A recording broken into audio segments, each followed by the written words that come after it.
हे देवतारा दिलमा वात्सल्यना झरणा भर्या।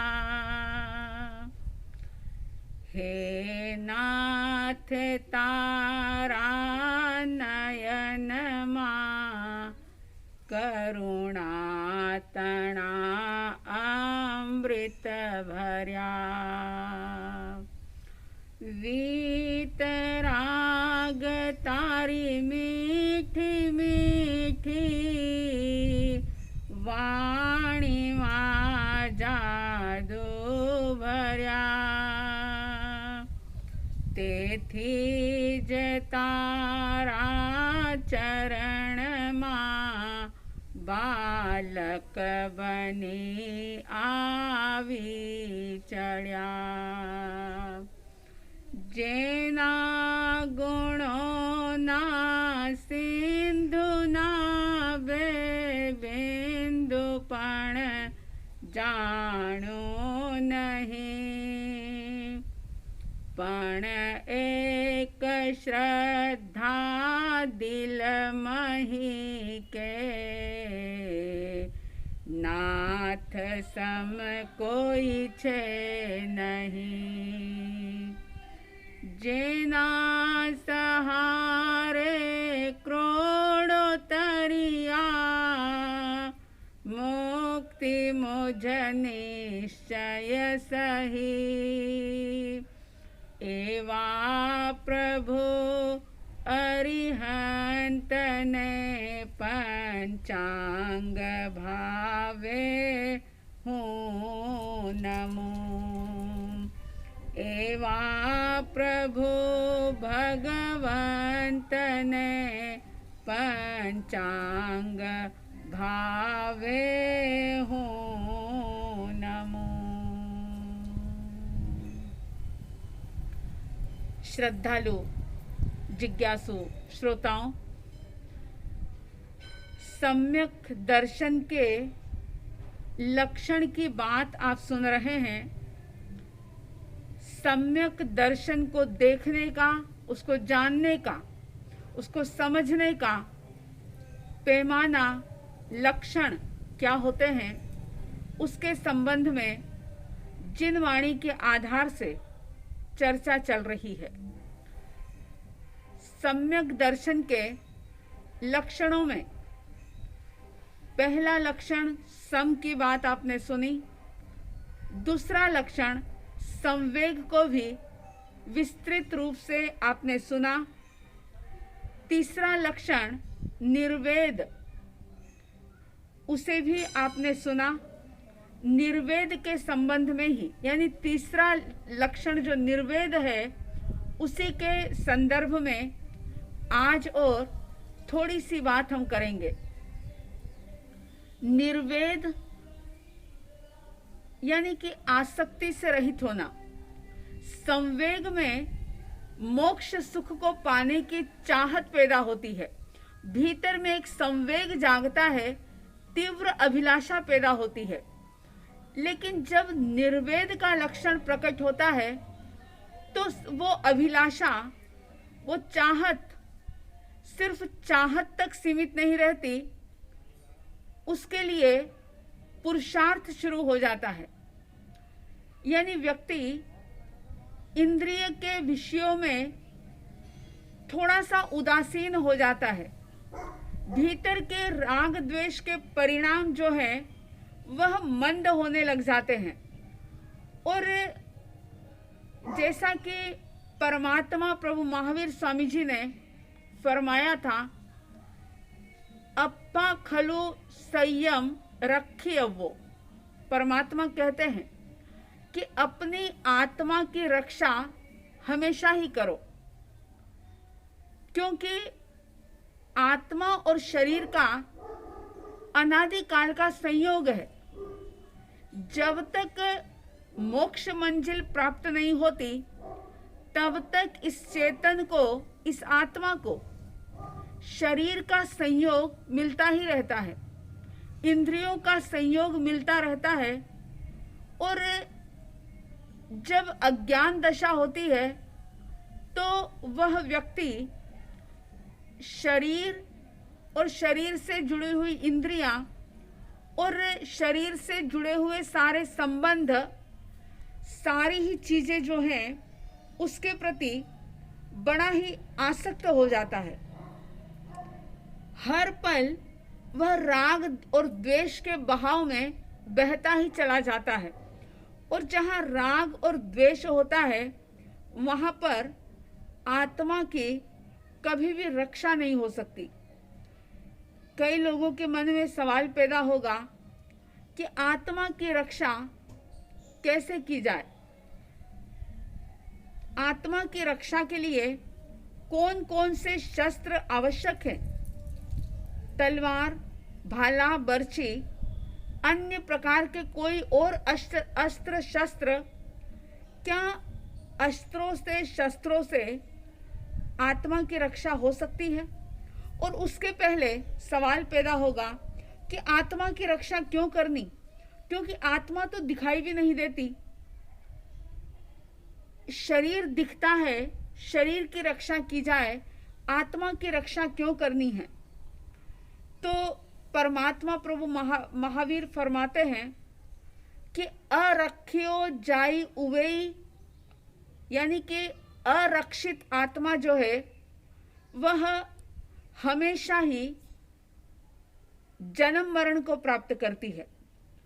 जिसने सब चीजों की रक्षा कर ली और अपने आप की, आत्मा की, स्वयं की रक्षा नहीं की, तो वह व्यक्ति परिभ्रमण करेगा। परिभ्रमण का मतलब ये हो जाता है कि वह सदा ही दुखों की परंपरा को पैदा करता ही रहेगा, दुखी होता ही रहेगा। इसलिए प्रभु ने कहा कि जो अरक्षित आत्मा है वह हमेशा जन्म मरण करती है, वो हमेशा दुखी होती है।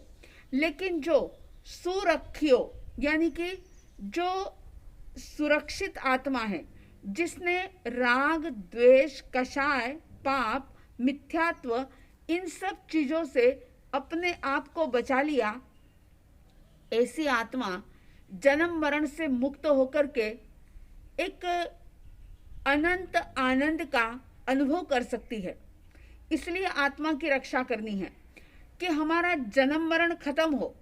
तो संवेग में जो एक मोक्ष की चाहत पैदा होती है, मोक्ष सुख को पाने की अभिलाषा पैदा होती है, तो निर्वेद में उस सुख को प्राप्त करने का पुरुषार्थ भी पैदा हो जाता है। और पुरुषार्थ इस रूप में पैदा होता है कि व्यक्ति शरीर के साथ जिएगा, शरीर की आवश्यकता पूर्ति करेगा, बाहर में जो जो भी उसके कर्तव्य हैं, जो भी उसके फर्ज हैं, उन सब को वो निभाएगा, लेकिन भीतर से वो बिल्कुल अनासक्त रहेगा। किसी भी प्रकार के सुख दुख के संयोग में उसकी चेतना डावाडोल नहीं होगी, और अगर होगी तो वह बहुत क्षण भर के लिए होगी। तुरंत वो व्यक्ति अपने आप को संभाल लेगा कि अगर मैंने इस प्रकार का राग द्वेष किया, कषाय किया, छल और प्रपंच किया, धोखाधड़ी की, तो इसका परिणाम दूसरे को नहीं, स्वयं को ही भोगना पड़ेगा, और वो परिणाम बड़ा ही दुखद रूप में होगा। तो जैसा कि मैंने इसके प्रथम भाग में, यानी निर्वेद की जब बात प्रारंभ हुई थी, और प्रथम भाग जो आपको उपलब्ध हुआ है, उसमें आपने सुना होगा कि निर्वेद का मतलब, जब हमने परिभाषा बताई थी इसकी, तो वेद का मतलब होता है महसूस करना, और निर्वेद का मतलब होता है महसूस नहीं करना, वेदन नहीं करना, अनुभूति नहीं करना। तो क्या ऐसा संभव है? सवाल होता है कि क्या ऐसा संभव है कि व्यक्ति कुछ खाए और उसका वेदन ना हो? क्या ये संभव है? तो ये इस रूप में संभव है कि जो साधारण व्यक्ति हैं, जिन्होंने धर्म को नहीं जाना, नहीं जिया, वो व्यक्ति उस स्वाद के अंदर उलझेंगे। ये बहुत अच्छा है, ये बहुत बेकार है। लेकिन जो साधक आत्माएं हैं, वो ये जानेगी कि ये वेदन करने वाला, ये अनुभव करने वाला कौन है। अनुभव करने वाली चेतना है, अनुभव करने वाली आत्मा है। अगर इस शरीर से आत्मा निकल जाए, प्राण पंखेरु उड़ जाए, तो फिर कोई महसूस नहीं होता। तो साधक की दृष्टि जो है वह उस महसूस करने वाले के ऊपर टिक जाती है, यानी स्वयं पर टिक जाती है।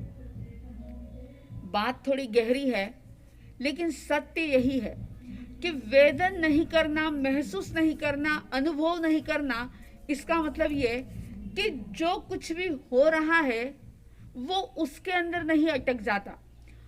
चाहे वो सुखद क्षण हो, तो सुखद क्षणों के अनुभव में वो जीव रुकता नहीं, लेकिन वो उस अनुभव करने वालों के साथ, यानी उसका जो वेदन कर रहा है आत्मा, चेतना, उस पर टिकता है, उसकी ओर उसकी दृष्टि जाती है। और यही तो अपने आप पर आने का यही तो मार्ग है। कई बार ऐसा भी होता है कि किसी व्यक्ति को किसी वस्तु से नफरत हो जाती है, घृणा हो जाती है, तो व्यक्ति ये समझ लेता है कि मुझे तो निर्वेद हो गया, मेरे भीतर तो निर्वेद वाला लक्षण प्रकट हो गया। लेकिन घृणा में, नफरत में और वेदन नहीं करने में, यानी कि राग द्वेष रहित वस्तु को भोगने में बहुत बड़ा अंतर है। घृणा और नफरत जो है वो भीतर में द्वेष को पैदा करती है, वो कर्मों के बंध का कारण होता है। लेकिन जब निर्वेद की साधना हो, जब निर्वेद को बढ़ाने का पुरुषार्थ होता है, तो उस समय में किसी व्यक्ति से, वस्तु से, स्थान से, शरीर से या पांचों इंद्रियों के विषयों से उसे घृणा या नफरत नहीं होती, लेकिन एक बोध होता है, भीतर से एक बोध का भाव जागता है कि ये कान का शब्द है, ये कान का विषय है, ये आंख का विषय है, ये घ्राण इंद्री का विषय है, या ये रसने इंद्री का विषय है। इस विषय का जो अनुभव कर रहा है वो कौन है? अनुभव करने वाले की तरफ उसका झुकाव होता है, यानी वो स्व से स्व की ओर ही झुकता है। वो उस वेदन में, उस अनुभव में उलझता नहीं, अटकता नहीं। आसक्ति का भाव दिनों दिन घटता चला जाता है, क्योंकि जैन दर्शन में बाहर के त्याग को उतना महत्व नहीं दिया जितना कि भीतर का त्याग हो। यहां तो ये कह दिया कि भोजन करते हुए भी उपवासी रहा जा सकता है। आपको शायद श्री कृष्ण वासुदेव के समय की वो कथा याद होगी कि एक बार कोई पहुंचे हुए योगी द्वारिका नगरी के बाहर पधारते हैं और श्री कृष्ण की रानियां बड़े भक्ति के साथ, समर्पित भावों के साथ अपने हाथों से उनके लिए भोजन बनाती है। जब भोजन तैयार हो गया और भोजन देने के लिए जाने का समय हुआ, तो उन रानियों ने देखा कि नदी में पूर आ गया है, रास्ता पूरा खत्म हो गया है। वो सोचने लगी कि अब ऐसी जो इतने आवेग में नदी बह रही है, रास्ता ही यानी ब्रिज के ऊपर भी पूरा पानी आ गया है, तो कैसे जाया जाए, इस नदी को पार कैसे किया जाए। तो बहुत चिंतित होती है रानियां और श्री कृष्ण जी के पास आकर के उन्होंने कहा कि हम कैसे ऋषिवर को भोजन देने के लिए जाएं। तो श्री कृष्ण जी ने अपने एक अनोखे अंदाज में एक बात कह दी कि नदी के किनारे जाकर के ये कहो कि हे सरिते, जिनको हम भोजन देने जा रहे हैं वे ऋषि अगर उपवासी हो तो तुम हमें रास्ता दे दो। हे नदी, जिन ऋषि को, जिन मुनि को हम भोजन देने जा रहे हैं, अगर वे उपवासी हो तो हमें कृपया रास्ता दे दो। बात थोड़ी उल्टी थी, भोजन देने जा रहे हैं और उपवासी कैसे हो सकता है। रानियों के मन में संदेह पैदा हुआ, हंसी आ गई कि अरे भोजन देने जा रहे हैं हम, अगर उनका उपवास होता तो भला हम भोजन देने क्यों जाते। लेकिन श्री कृष्ण जी के आगे कोई भी किंतु परंतु नहीं हो सकता था, इसलिए रानियां हंसती हंसती जाती है। नदी के सामने जाकर के हाथ जोड़ करके निवेदन किया कि हे सरिते, जिन ऋषि को हम भोजन देने जा रहे हैं अगर वे उपवासी हो तो कृपया हमें रास्ता दे दो। और जैसे ये बात कही, देखते ही देखते नदी 2 भागों में विभाजित हो गई, रास्ता मिल गया। रानियां चली जाती है जहां पर ऋषिवर विराजमान थे, बड़े प्यार से उनको भोजन दिया और वापिस जब लौटने लगी, वापिस जब आने लगी तो फिर से नदी अपने पूरे उफान पर थी।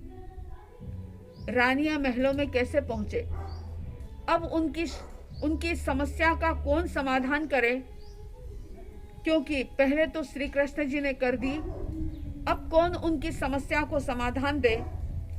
तब वे वापिस ऋषि के पास जाती है। ऋषिवर से कहा कि हम कैसे जाएं, नदी पूरे अपने उफान पर है। तब ऋषिवर जो ज्ञानी थे उन्होंने कहा कि ये कहो नदी से कि वासुदेव श्री कृष्ण अगर ब्रह्मचारी हो तो हे सरिते, हमें रास्ता दे दो। फिर हंसी आ गई। एक नहीं, 2 नहीं, हजारों रानियां जिनकी हो, और इतनी सारी रानियों के होते हुए ब्रह्मचारी, ये कहाँ की बात है। लेकिन उन्होंने जैसा ऋषि ने कहा था जाकर के कहा, और देखते ही देखते फिर से उनको रास्ता मिल जाता है और रानियां अपने घर पर यानी अपने महल में पहुंच जाती है। बाद में शंकाओं का समाधान हुआ। कहने का अभिप्राय यह है कि अगर भीतर में निर्वेद होता है तो फिर व्यक्ति उस वस्तु का उपभोग करते हुए भी उनमें आसक्त नहीं होता, यानी भोजन करके भी वो उपवासी हो सकता है, रानियों के बीच में रह करके भी वो ब्रह्मचारी हो सकता है। तो कहने का अभिप्राय ये कि आपके हमारे सबके जीवन में निर्वेद का भाव बढ़े, यानी जो कुछ भी हम जिन जिन वस्तुओं का उपयोग करते हैं, जो जो भी हमारे 5 इंद्रियों के विषय हैं, उन विषयों के प्रति विकार का भाव ना जागे, उन विषयों के प्रति राग का भाव नहीं जागे, द्वेष का भाव नहीं जागे। इसके लिए सतत जागृति की आवश्यकता है। अगर इस प्रकार की जागरूकता रखी तो आत्मा की रक्षा होगी और निर्वेद प्रबल बनेगा। और जब निर्वेद का भाव प्रबल बनेगा तो निश्चित रूप से समझना कि सम्यक दर्शन की घटना जीवन में घटित हुई है। और जीवन में अगर सम्यक दर्शन का एक बार भी स्पर्श हो गया तो फिर भव भ्रमण बहुत ही सिमट जाते हैं, यानी यूं समझ लो कि सागर बूंद में समा जाता है, कुछ ही भव बाकी रहते हैं। और सम्यक दर्शन को प्राप्त करने वाली आत्मा निश्चित रूप से मुक्ति की अधिकारी बनती है। तो अपने जीवन को चेक करें, देखें, भीतर में झांकें कि सम्यक दर्शन प्रकट हो रहा है या नहीं हो रहा। संवेग निर्वेद का भाव कितना बढ़ रहा है, किस प्रकार से ये लक्षण हमारे भीतर से प्रकट हो रहे हैं या नहीं हो रहे हैं। लोग क्या समझते हैं, लोग क्या कहते हैं, इस तरफ ध्यान देने की आवश्यकता नहीं, लेकिन मैं स्वयं कैसा हूं, मुझे मेरा पता होना चाहिए कि मैं सत्य मार्ग पर हूं या नहीं हूं। अगर नहीं है तो सत्य मार्ग को अपनाएं, क्योंकि लोग तो हमेशा ही आपको भ्रमित करने की कोशिश करते हैं। और लोगों के हाथ में अपना रिमोट ना दें। लोगों की प्रशंसा सुनकर के यानी कि खुश होने की आवश्यकता नहीं, और लोगों के द्वारा की गई निंदा या जेलेसी के कारण से परेशान या पीड़ित होने की आवश्यकता नहीं। स्वयं में झांके कि सचमुच आपके भीतर संवेग निर्वेद का भाव जग रहा है या नहीं जग रहा। पुरुषार्थ करें, सम्यक रूप से आगे बढ़ें और सोचें कि ये पुद्गलों का संसार एक बार नहीं, अनेक बार हमें प्राप्त हुआ। अब तो बस इस जीवन को प्राप्त करके सारी चीजों का उपयोग करने के बावजूद भी राग और द्वेष को कम करना है, और सम्यक दिशा में पुरुषार्थ करके अपने कर्मों की निर्जरा करते हुए निर्वेद का भाव बढ़ाते हुए आगे बढ़ना है। आप सबके भीतर में निर्वेद का भाव सतत वर्धमान होता रहे, ऐसी साध्वी द्वय की तरफ से हार्दिक शुभ मंगल कामनाओं के साथ जय प्रभु महावीर, जय गुरु आनंद।